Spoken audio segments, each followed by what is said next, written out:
자, 우리 여러분 잠언서, 구약 성경의 잠언서라고 아시죠? 네. 잠언서를 우리 영어도 우리나라 말로도 잠언, 그야말로 속담, 벽언집이다.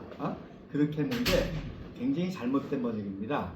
원래 이 히브리어 마샬이라는 뜻은 통치한다는 뜻이에요. 통치자. 또 통치자도 급수가 있거든요. 도지사, 시장급이 있고 도지사급이 있고 국가급이 있고 그 다음에 뭐예요? 글로벌 리더가 있잖아요. 세계를 통치하는. 그래서 마샬이라는 단어는 세계를 통치하는 글로벌 리더십을 뜻하는 겁니다. 그러니까 잠언서는 쉽게 얘기해서 왕도 정치, 통치하게, 정치 철학이에요. 그러니까 정치 철학하니까 아니 그 성경하고 좀 이상하지 않느냐? 하나님이 통치자잖아요. 하나님이 우주 만물을 통치하는 통치자이기 때문에 하나님의 통치의 원리가 들어가 있는 거예요. 그러니까 이 지상의 왕은 하나님을 경외하고 그 도대로 통치하는 게 지상의 왕이고, 그런 왕이 나올 때 평강의 왕이요 정의원이요 메시아가 되는 거죠. 그래서 특별히 이제 이 잠언서는 다윗왕, 인류 역사상 다윗을 성군이라 그러잖아요. 성군. 그래서 가장 위대한 통치자였던 이 다윗의 통치 철학을 모으는 겁니다. 그런데 다윗이 자기 시대만 끝난 게 아니라 요걸 그대로 누구한테 전수해요? 아들 솔로몬에게 전수하잖아요. 그러니까 다른 말로 하면 왕자 교육서입니다. 잠언서는 왕자 교육서예요. 대대로 왕이 될 사람을 교육하는 왕자 교육서입니다. 자, 그런데 다윗이 통치하는 바쁘잖아. 누가 가르치겠어요? 바로 밧세바 왕비가, 어머니가 아들을 가리키는 거야. 그러니까 이거는 또 자녀교육서입니다. 자녀교육서인데 그냥 공부 잘해서 서울대 법대 들어가고 의대 들어가고 좋은 직장 가지고 잘 먹고 잘 살아 하는 교육이 아니라 다윗의 뒤를 이어받아 가지고 이스라엘 통치하고 정말로 전 세계를 잘 통치할 수 있는 글로벌 리더십의 통치 철학을 어머니가 아들에게 가르치는 겁니다. 그래서 이거를 솔로몬이 자기가 배운 거를 편집한 게 바로 잠언서입니다. 그래서 1장부터 30장까지가 그런 통치 철학이 들어가 있는 거야. 그런데 그거를 모르고 읽어도 이거는 도덕적이고 윤리적인 교훈이다 라고 많이들 생각하잖아요. 맞는 얘기가 뭐냐면 윗물이 맑아야 아랫물이 맑다잖아요. 왕이라는 것은 단순히 세상을 통치하는 권력자가 아니라 세상 사람의 모범이 되는 거예요. 도덕과 윤리의 모범을 보이는 사람인 거예요.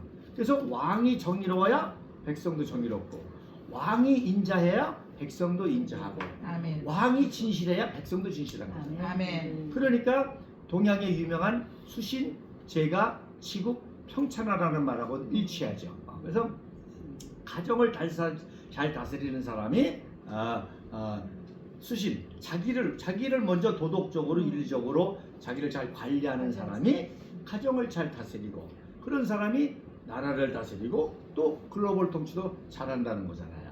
그러니까 윤리 도덕, 얼핏 보면 잠언서가 윤리 도덕 교과서 같은데, 그게 맞는 이유가 바로 통치자라는 것은 단순히 권력을 행사하는 사람이 아니라 도덕적으로 윤리적으로 모든 것이 모범을 보이는 사람이라는 거예요.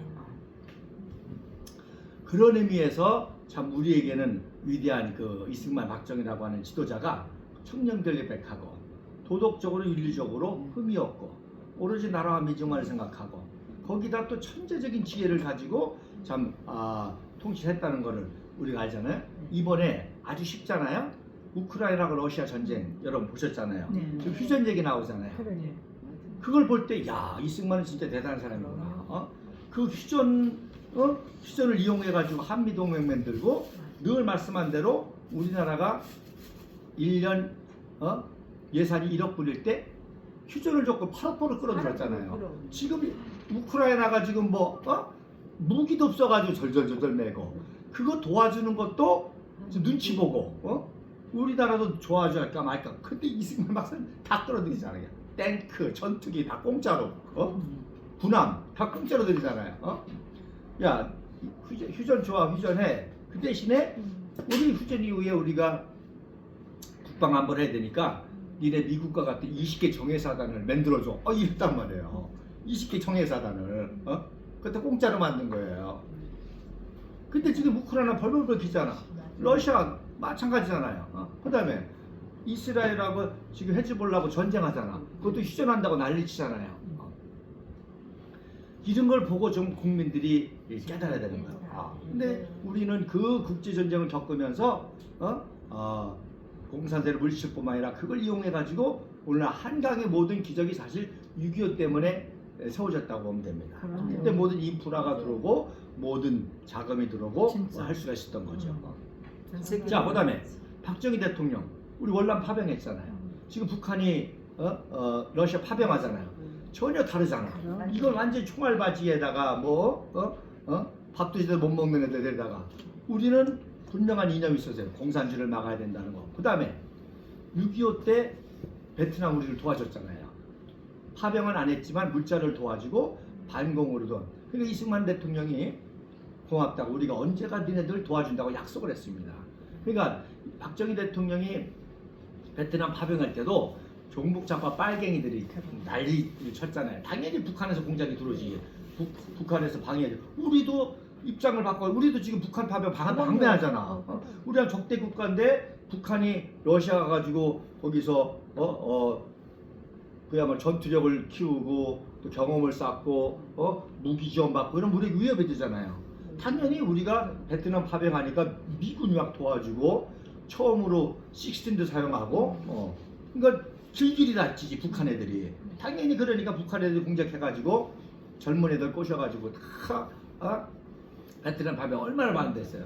그러나 우린 거기 가가지고 우리 한국의 위상을 높이고 또 전쟁을 통해서 엄청난 박정희 대통령이요 사실 그 데모도 이용을 한 거야.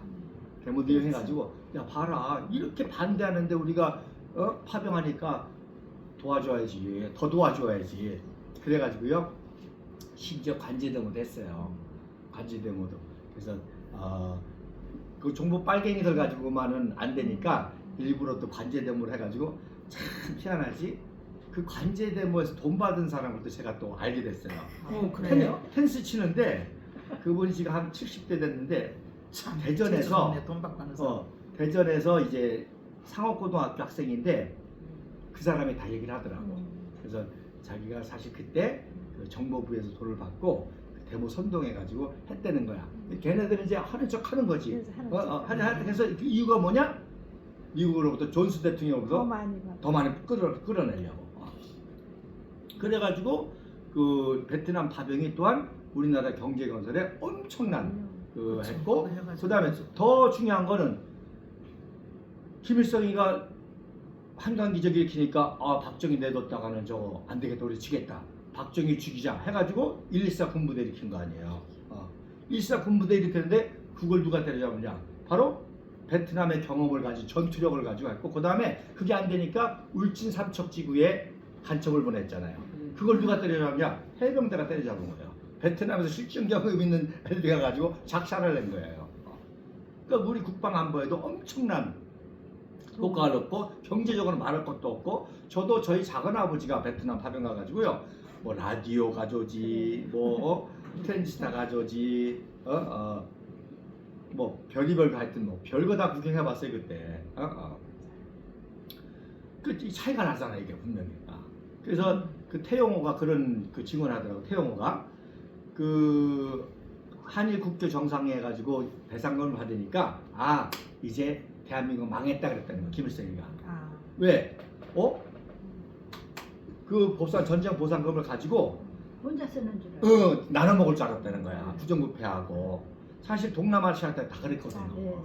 그러니까 야 이제 박정희 정부 저거 흔들다. 저거 가지고 지들끼리 나눠 먹다가 부정부패 걸려가지고 반감사 가지고 하려고 갔는데 어디 달러 1센트 하나 함부로 못 쓰지. 다 경부고속도로 포항제철 인프라에 들어가지고 경제기업을 이렇게 이끈 거죠. 그래서 이 잠언서를 그래서 단순히 윤리교과서라는 그 관점이라 통치 철학으로 우리가 알아야 되고 그렇게 꼭 잘 배워서 해야 됩니다. 그런데 놀라운 거는 31장이 뭐라 그랬어요? 루엘이 전한 말씀이라. 그 루엘이 솔로몬의 애칭입니다. 누가? 엄마가 바세바가 솔로몬의 루엘이라고 지은 거예요. 근데 그 뜻이 무슨 뜻이냐? 이 뜻은 엘, 하나님께 속한 자라는 거예요. 그러니까 하나님의 통치력을 가지고 그 지혜와 능력으로 나라를 잘 다스리는 사람이 되라 해서 엄마가 저어준 이름이 루멜이라는 이름입니다. 그래서 루멜이가 엄마한테 배운 거를 쓰면서 동시에 어머님의 모습을 보고 31장은 현숙한 여인에 대해서 쓴 거예요. 그러니까 이 바세바라는 여인이 왜 중요하냐면 남편도 왕으로 세웠잖아. 다윗. 아들도 왕으로 세웠잖아. 대단한 인물이잖아요. 대단한 인물이죠. 그러니까 우리 역사상에 그런 인물이 하나 있었죠. 누구냐면 바로 서선호. 남편을 고구려의 왕으로 세우고 아들 비류를 백제 왕으로 세웠잖아. 그래서 제가 그 드라마 참 재밌게 봤어요. 그 고주몽 드라마 재밌게 봤는데 거기 서선호라는 여인이 연타발의 딸인데 이 고주몽하고 결혼해가지고 남편을 고구려의 국부로 만들고 또 그 아들들은 백제의 왕으로 만들고 우리 성경적으로 하면 사례와 같은 여인이지. 남편 아브라함을 믿음의 조상을 만들고 그리고 이삭을 통해서 또 이 하나님 자손을 번성시키는 그런 인물. 그래서 이 31장이 현숙한 여인, 왕을 내조하고 왕을 키울 수 있는 가장 위대한 여인의 모습이 이 31장에 나옵니다. 그래서 구구절절히 읽으면 아주 은혜가 되는데 지금 우리에게 필요한 기도 제목 중에 하나가 이런 현숙한 여인, 이런 정말 국모, 바세바 같은 국모, 바로 프란체스카와 우리 유경수 연구가. 그래서 우리가 이제 내일이 탄신 99주년입니다. 내년은 100주년이 되거든요. 그러니까 우리가 100주년에는 박정희 대통령 100주년 했듯이 우표 발행 같은 것들을 크게 해야 돼. 이게 정말 이승만, 박정희가 위대할 수 있었던 것은 프란체스카하고 유경수라는 훌륭한 내주자가 있었기 때문입니다. 우리 성수 사모님. 그래서 지금 왜 이게 필요하냐면 사실 우리나라 정치를 물 말아먹은 게 삼김입니다. 삼김이 그랬죠. 삼김, 김영삼, 김대중, 김종필. 이 김종필은 이게 보수파의 정통을 이어받아야 될 사람이 저쪽에 붙어가지고 삼당합당으로 망가뜨린 대표적인 인물이에요. 그러니까 김대중, 김영삼, 김대중을 살린 게 김종필이에요. 죽여야 될 사람이 정적이 말이야. 그래서 삼김이 우리나라 정치를 망가뜨렸는데 진짜. 이게 또 삼김이 또 나왔네. 김정숙, 김건희, 김혜경.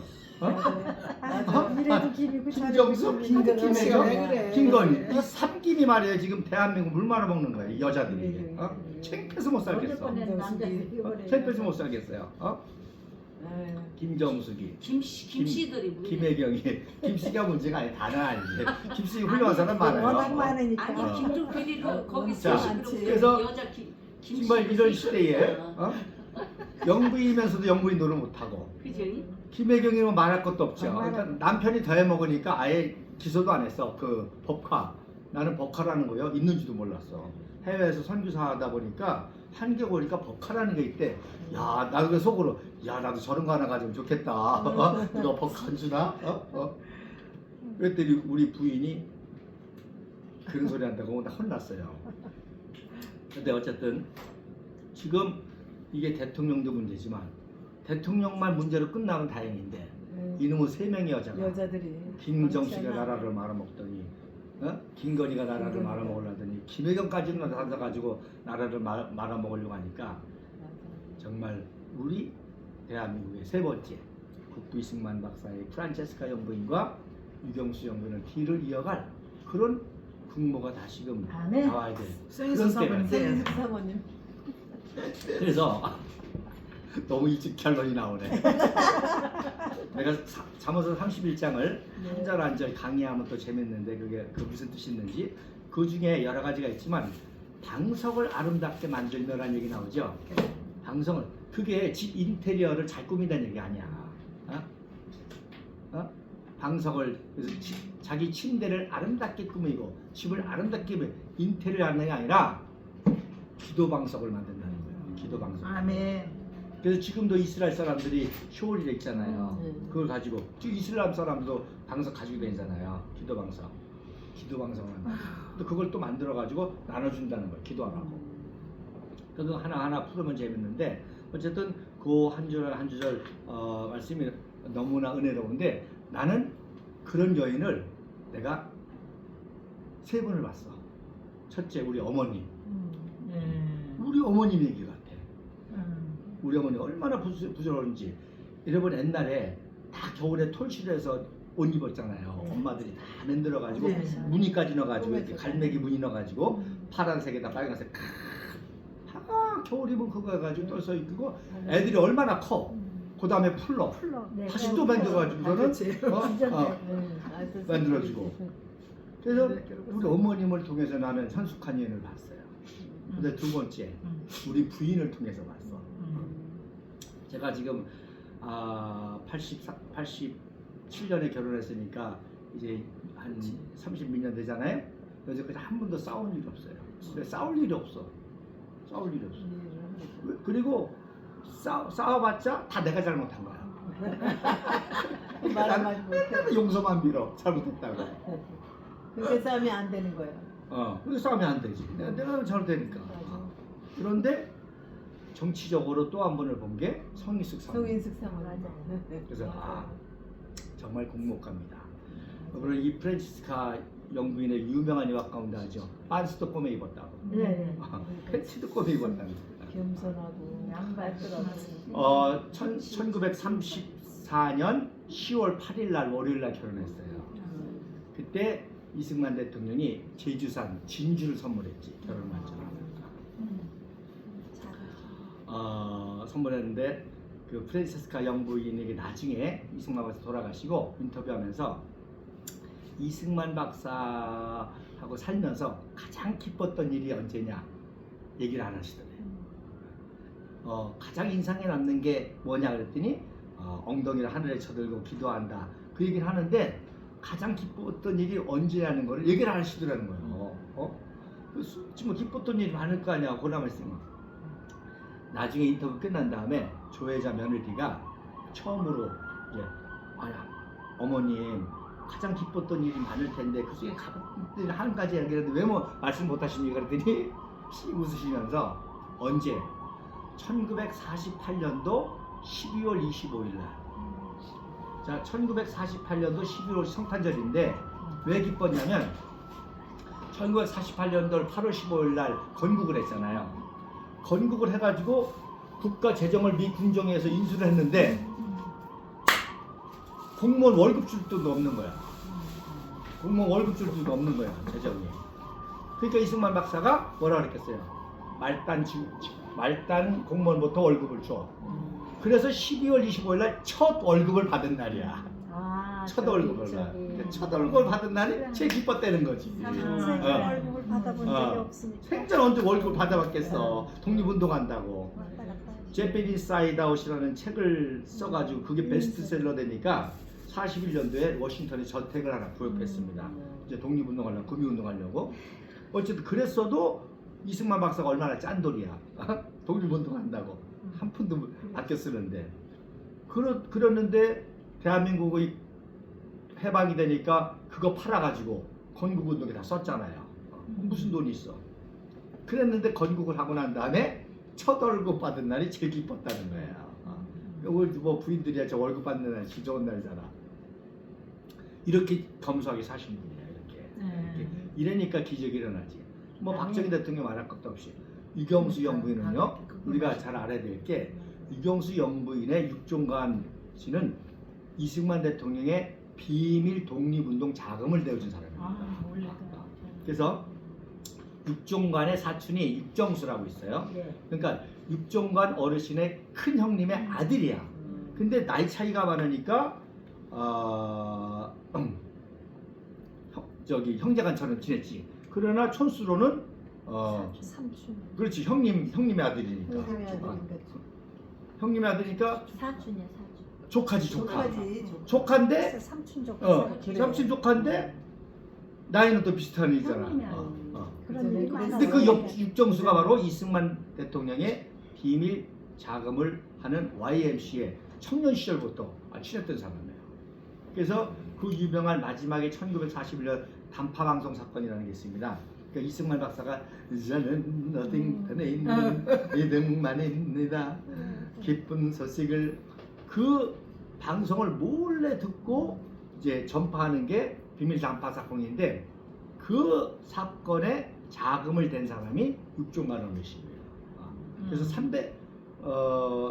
300엔인가 이 벌금을 받았어요. 지금 말하면 한 3천만 원 정도의 벌금을 받았습니다. 그런 집안이에요.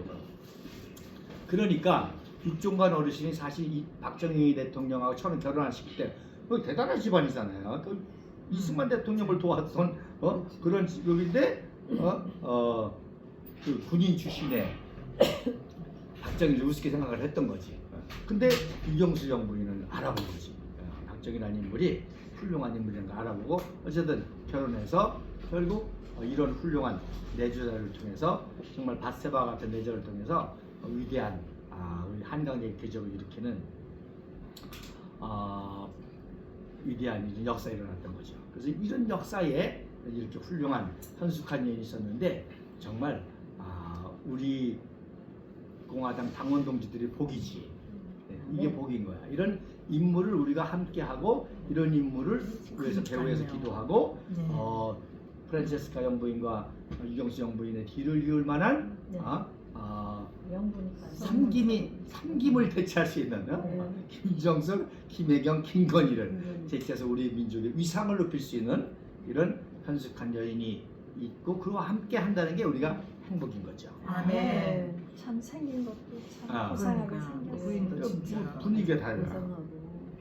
그래서 우리 당원 동지들이 이런 믿음과 확신을 가지고 또 우리 당원 동지들 가운데 우리 기도에도 다 여성 동지가 많잖아요. 참여도 계시지만 우리 당원 동지들도 특히 여성 당원 동지들이 정말 현숙한 여인을 본받아서 가정에서나 우리 공화당 당원 활동도 현숙하게 해야 돼. 아멘. 현숙하게 해야 돼. 싸우지 말고 시기하고 질투하지 말고 조롱하고 멸시하지 말고 격려해줘야지. 자꾸 격려하고 그럼요. 배려하고 네. 이뤄야지. 자기 생각이 조금만 틀리다고 비꼬고 또 조롱하고 멸시하고 이러면 안 되잖아요. 아멘. 서로 격려하고 협력하고 도와주면서 그래서 아멘. 우리의 이 가진 꿈과 비전이 이게 장로님도 기도하셨지만 하늘이 주신 거야. 하늘. 아멘, 아멘. 그래서 이승만, 박정희, 프란체스카, 유경수 이 뒤를 이어갈 그 지도자를 세우는 아멘. 잠언서의 지도자를 세우는 그 아멘. 역사를 우리가 가지고 나가야 될 줄을 믿습니다. 아멘. 같이 기도합시다. 자, 꺾어주세요.